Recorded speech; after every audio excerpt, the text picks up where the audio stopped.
علیکم ورحمۃ اللہ۔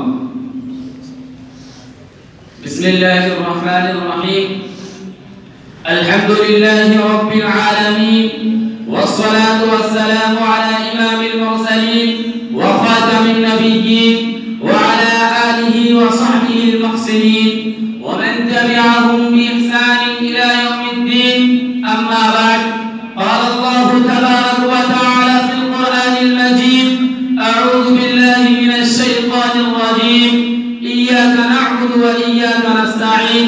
وقال النبي صلى الله عليه وسلم: وإذا استعنت فاستعن بالله. رواه الترمذي.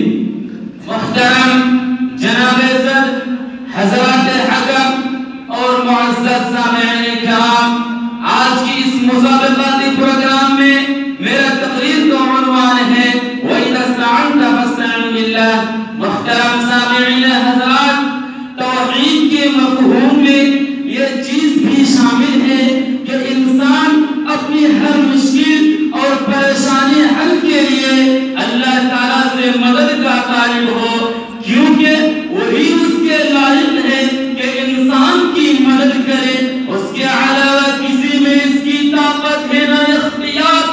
اس بات کی اہمیت کو پیش نظر رکھتے پیش نظر بندے کو ہر رکعت میں یہ اقرار کرایا جاتا ہے کہ ایاک نعبد و ایاک نستعین، کہ اللہ ہم تیری ہی عبادت کرتے ہیں اور ہمیشہ کرتے رہیں گے، اور تجھ ہی سے مدد طلب کرتے ہیں اور ہمیشہ تجھ ہی سے مدد طلب کرتے رہیں گے، اور نفع و نقصان کا مالک صرف اللہ تعالیٰ ہے اور کوئی نہیں۔ اللہ تعالیٰ نے سورہ یونس کے اندر ارشاد فرمایا: وَلَا تَدْعُ مِن دُونِ اللَّهِ مَا لَا يَنفَعُكَ وَلَا يَضُرُّكَ فَإِن فَعَلْتَ فَإِنَّكَ إِذًا مِنَ الظَّالِمِينَ، کہ تم اللہ کو چھوڑ کر ان معبودان باطلہ کو ہرگز نہ پکارو جو نہ تمہیں فائدہ دے سکتے ہیں اور نہ نفع دے سکتے ہیں۔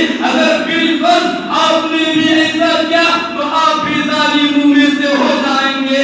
اللہ تعالیٰ نے سورہ نمل کے اندر ارشاد فرمایا: اَمَّن يُجِيبُ الْمُضْطَرَّ إِذَا دَعَاهُ وَيَكْشِفُ السُّوءَ، کون ہے جو پریشان حال کی پکار کا جواب دے جب بندہ پکارے اور تکلیف کو دور کرے؟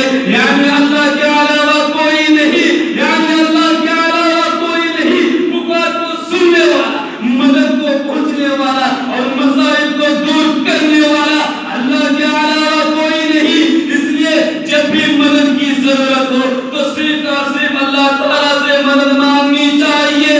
حضرت عبداللہ بن عباس کو رسول اللہ صلی اللہ علیہ وسلم نے یہی وصیت فرمائی کہ وَإِذَا اسْتَعَنْتَ فَاسْتَعِنْ بِاللَّهِ، کہ جب بھی مدد کی طلب ہو تو صرف اور صرف اللہ تعالیٰ سے مدد مانگو۔